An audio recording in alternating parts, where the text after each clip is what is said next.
চলে এসেছি তোমাদের কাছে সেই দৃশ্য নিয়ে। সেই পায়রাদের দেখো, আমার শ্বশুরমশাই কিন্তু খেতে দিচ্ছে। পায়রাগুলো সব ওয়েট করে জানো সকাল থেকে। তুমি যদি 6টা থেকে দেখতে মানে দেখো, তাহলে 6টা থেকে দেখবে তোমরা যে ওখানে বসে আছে পায়রাগুলো। তারপর আমার শ্বশুরমশাই ঠিক ওই 6টা 10 15 6:30টার মধ্যে উপরে উঠে আসেন। তো তখন ওরা কিন্তু ঠিক বুঝতে পারে, সবাই দৌড়ে দৌড়ে চলে আসে ওই খাবার খাওয়ার জন্য। আমার শ্বশুরমশাই গম আর চাল দুটো মিক্সড করে ওদেরকে খেতে দেয়। তো দেখো কত সুন্দর ওরা খেয়ে নিচ্ছে, আর সঙ্গে সঙ্গে কৃষ্ণ নামও শুনছে। তাই জন্য আমার শ্বশুরমশাই তো আবার হাত থেকেই পায়রাগুলো খায়। আমার শ্বশুরমশাই হাতে নিয়ে বসে থাকে এরকম গম হাতের মধ্যে, তো পায়রাগুলো এসে হাতের মধ্যে থেকেই খেয়ে নেয়। ওটা দেখতে খুব সুন্দর লাগে। তো এটা আজকে আমি আজকেও খাচ্ছিল দেখলাম, কিন্তু আমি শ্যুট করতে পারিনি। তো যাই হোক, দেখো চলে এসেছি নিচে। নিচে এসে খাটের মধ্যে বসে পড়েছি। তখন আমি ছাদে গেছিলাম, জামা কাপড়গুলো ভিজেছিল সেগুলো মেলার জন্য, তাই এই দৃশ্যটা তোমাদের জন্য ক্যাপচার করলাম। আর এখানে আমার মেয়ে রেডি হচ্ছে, ও যাবে স্কুল। স্কুল যাওয়ার জন্য এমনি সব তো আমি রেডি করে দিয়েছি, বাকি ও চুল টুল ছাড়িয়ে নেবে, ও নিজেই কিন্তু করে ওগুলো। তারপর চলে এসেছি নিচে গাড়ি আসবে বলে। তো গাড়ি আসবে ঠিকই, তার আগে তোমাদেরকে দেখিয়ে নিই যে পাশে দেখো একটা সজনে গাছ আছে, আর ওটাতে কত শুঁয়োপোকা হয়েছে, ভর্তি শুঁয়োপোকা। এই দেখো গাড়িও চলে এসছে, আমার মেয়ে চলে গেল স্কুলে। এরপর আমি রেডি হয়ে চলে এসেছি, জামা কাপড় ছেড়ে চলে এসেছি একদম রান্নাঘরে। রান্নাঘরে এসে যা কাজ, প্রতিদিনের যা ডিউটি, সেটাই করছি। এসেই মাসি যে বাসনগুলো ধুয়ে দিয়েছে, সেই বাসনগুলোকে নিজের নিজের জায়গায় রেখে ফেলেছি। যেগুলো না রাখলে, প্রথমে যদি এগুলো না গুছিয়ে নিই, তাহলে কিন্তু রান্নাঘরে আর কাজটা ঠিকঠাক করা যায় না। কারণ যেগুলো বাসন দরকার হয় সেগুলো পাওয়া যায় না তখন। ওই জন্য আগেই বাসনগুলো সব গুছিয়ে নিই। রান্নাঘরটা মোটামুটি গোছানোই থাকে, রাত্রেবেলায় আমি সব পরিষ্কার পরিচ্ছন্ন গুছিয়ে রাখি। আর সকালবেলায় যদি কিছু মনে হয় যে মুছতে হবে, তাহলে সেগুলো মুছে টুছে নিই, তাহলেই হয়। আর এই বাসনগুলো দেখো সব নিজের নিজের জায়গা যে যেখানে থাকে সেখানে রেখে দিলাম। বাসন রাখার র্যাকটা কিন্তু যে খুব একটা বড় তা কিন্তু নয়, কিন্তু যে বাসনগুলো রয়েছে সেগুলোর তুলনায় র্যাকটা কিন্তু ভালোই ছোট।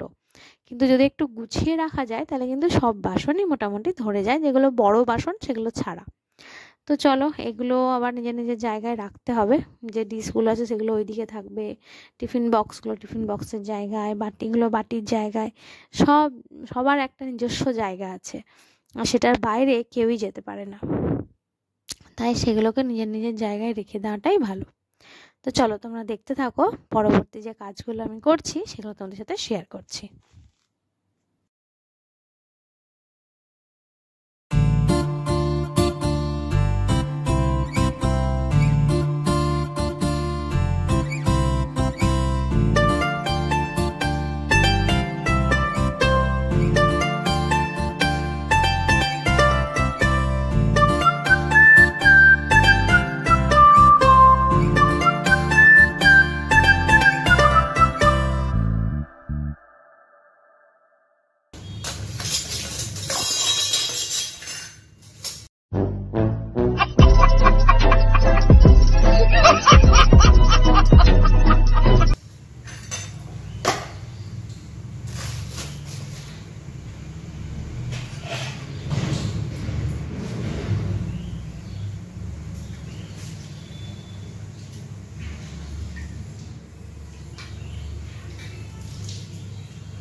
করে নেব গোবিন্দভোগ চাল দিয়ে একটু হলুদ পোলাও, বাসন্তী পোলাও, টিফিনের জন্য।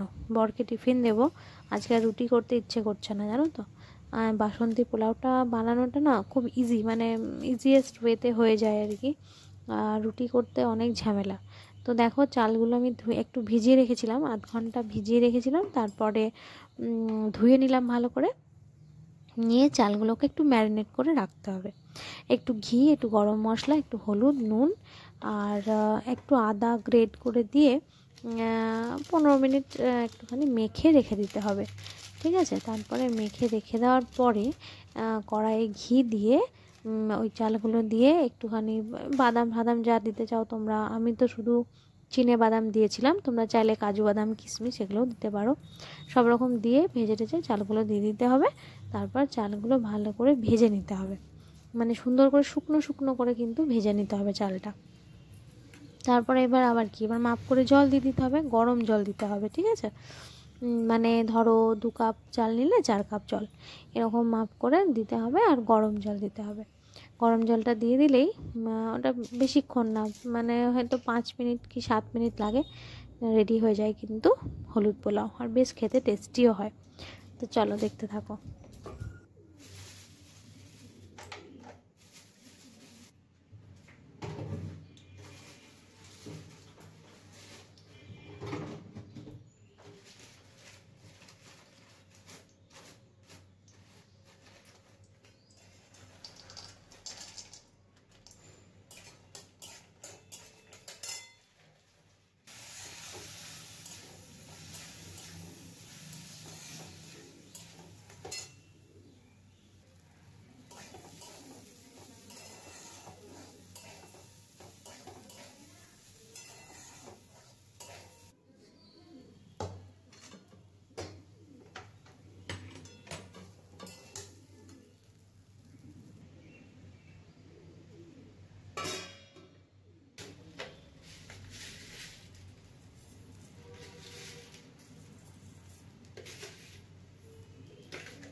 তো চলো, আজকের মতন হাট চলে এসছে।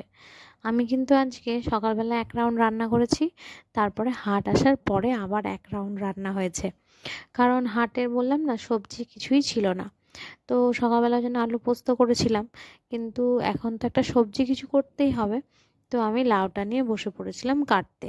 লাউ কাটলাম জানো তো, তারপরে মনে পড়লো ও আলু তো বাড়ন্ত, আলু তো আনবে তারপর।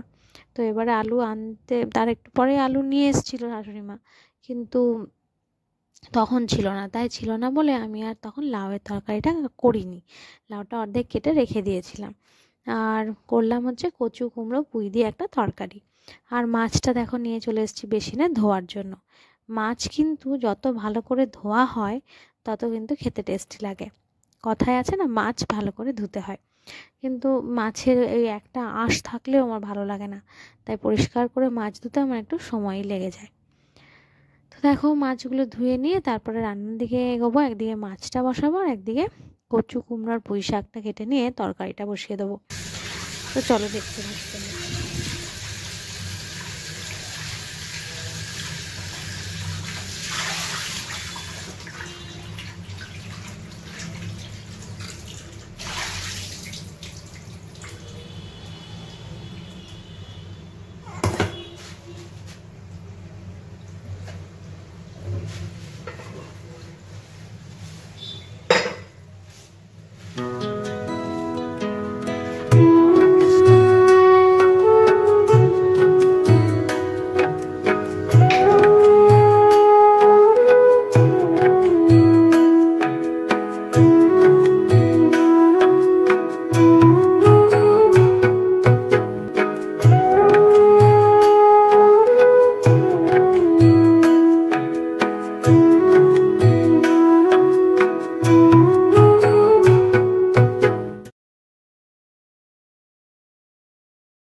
গাঁদাল পাতার বড়া এখনই ভাজলাম। দেখছো ফোনটা খালি পড়ে যাচ্ছে। শ্বশুরমশাইকে দিলাম, খাচ্ছি। এখন এক পয়সা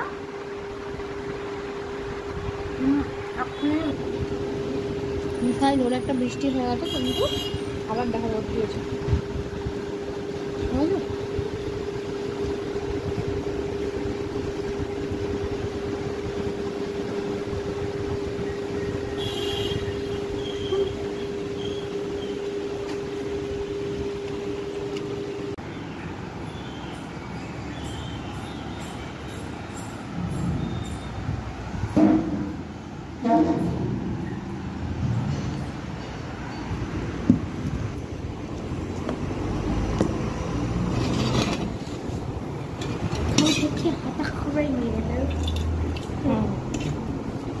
তাই করে হাতা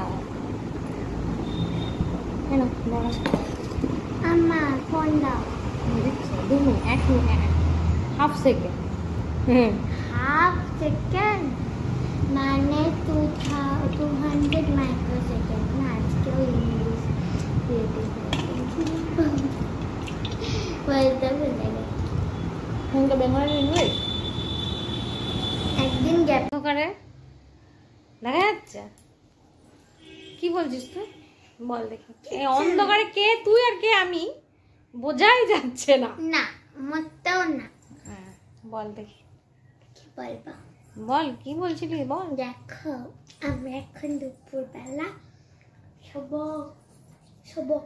দুপুরে নাক ডেকে ডেকে এখন বেটু ঘুমাবে। খাওয়া দাওয়া হয়ে গেছে। বেটুকে আজকে টিফিন দিয়েছিলাম নুনে ভর্তি, নুন হয়ে গেছিল বেশি, খেতে পারেনি। এসে সে মাছের পেটি দিয়ে ভাতু খেয়ে নিয়েছে। এই পেতুনটা ভাতু দিয়ে ভর্তি হয়ে গেছে পেতুনটা। এবারে বেটু ঘুমাবে। আমার বেটুটা আমার রোগা বেটু, জানো তোমরা সবাই জানো যোগা আমি কি বলে ডাকি? এটা হচ্ছে আমার রোগা বেটু। আমার রোগা এরকম শুকনো বেটু একটা। কেন আমি তো এদিকে শুয়ে দিলি তো তুই আমাকে।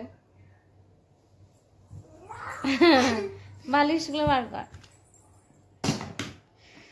চলো পরে দেখা হচ্ছে আমার বিকেলবেলা। ও মা আজকে লাস্ট দিন ছিল। লাস্ট দিন স্কুলে তোমরা সবাই কেঁদেছো না বলো? আমি ওকে বলছি লাস্ট দিন স্কুলে সবাই কাঁদে, তুইও কাঁদবি। বলছি না লাস্ট দিন স্কুল ছিল আজকে, এবার 2 দিন ছুটি আছে। স্যাটারডে সানডে ছুটি, তারপর আবার মানডে। ফ্রেন্ডস এখানে রান্না হচ্ছে। রান্না রাত্রেবেলা লাউ দিয়ে ডাল দিয়ে বড়ি দিয়ে ডাল হচ্ছে। এখানে আলু সেদ্ধ হয়েছে, ডিম সেদ্ধ হয়েছে, এসব রান্না হচ্ছে। বাজে ক্যামেরা একটা ফোনের। লাইট নেই না। আর ফ্রেন্ডস কি বিদঘট ডালটা তুমি রান্না করেছো মা? বিদঘট? সেটা লাউ দিয়ে বড়ি দিয়ে ডাল। কি লাউ?